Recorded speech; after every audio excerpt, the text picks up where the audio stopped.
Malam itu terasa berbeda. Udara di istana lebih dingin dari biasanya. Langkah para penjaga terdengar lebih sering. Tatapan para pelayan berubah menjadi tajam. Aisyah merasakannya. Sesuatu akan terjadi.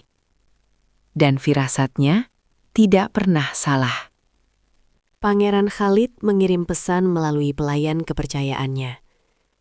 Datanglah ke taman belakang. Terakhir kalinya.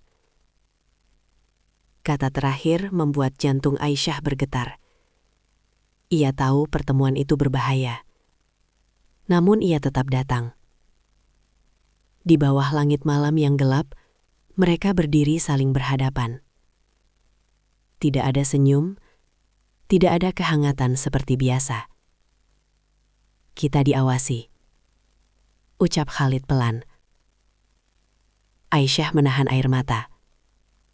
Aku tahu. Untuk pertama kalinya, ketakutan benar-benar terasa nyata. Aku tidak ingin kau terluka karena aku. Lanjut Khalid. Jika perlu, aku akan mengaku semuanya. Jangan. Aisyah langsung menggeleng. Mereka akan menghancurkanmu. Dan aku. Kalimat itu belum selesai ketika suara langkah keras terdengar. Dan lampu taman tiba-tiba menyala terang. Beberapa penjaga dan pejabat istana berdiri tak jauh dari mereka. Tatapan penuh tuduhan. Wajah tanpa belas kasihan. Seorang petinggi kerajaan berbicara dengan nada dingin. Seorang pelayan dan darah kerajaan. Berani sekali. Aisyah gemetar. Kakinya hampir tak sanggup berdiri. Khalid melangkah maju, mencoba melindunginya. Ini bukan kesalahannya.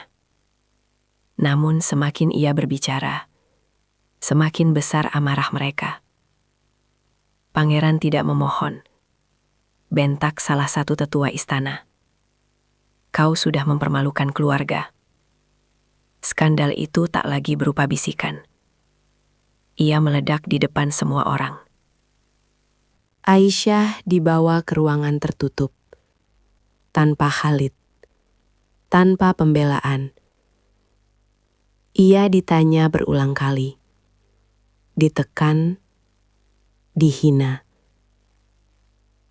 Kau pikir bisa naik derajat dengan menggoda pangeran? Kau hanya pelayan. Kau tidak tahu tempatmu. Setiap kalimat seperti pisau. Namun Aisyah tetap satu jawaban. Aku tidak pernah berniat jahat. Air matanya jatuh tanpa henti. Ia tidak menyesal mencintai. Tapi ia menyesal telah menyeret Khalid ke dalam badai ini. Sementara itu, Khalid menghadapi ayahnya sendiri, Raja. Ruang singgasana terasa mencekam.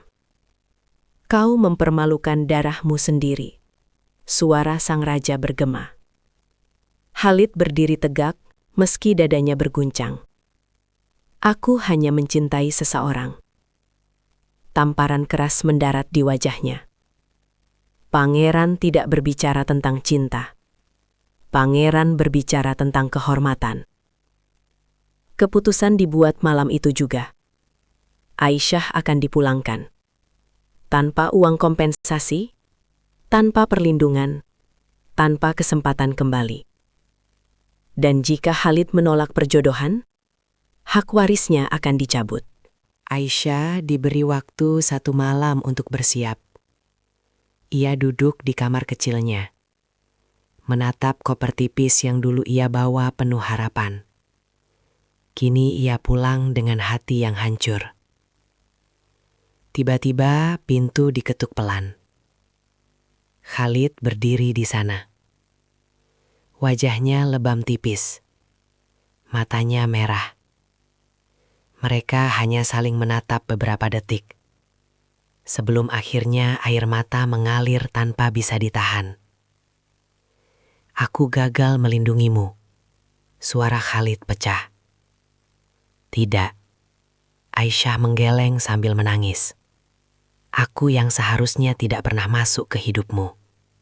Untuk pertama kalinya, dan mungkin terakhir kalinya, Khalid memeluknya. Bukan pelukan penuh gairah. Bukan pelukan terlarang. Melainkan pelukan dua manusia yang tahu mereka akan kehilangan segalanya. Aku mencintaimu, bisik Khalid. Aisyah terisak. Aku juga. Tapi cinta kita salah tempat. Subuh itu, mobil hitam meninggalkan istana. Aisyah tidak menoleh ke belakang.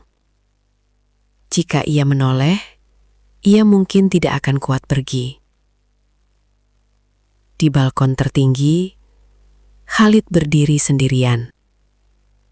Melihat mobil itu semakin kecil, lalu menghilang di balik gerbang.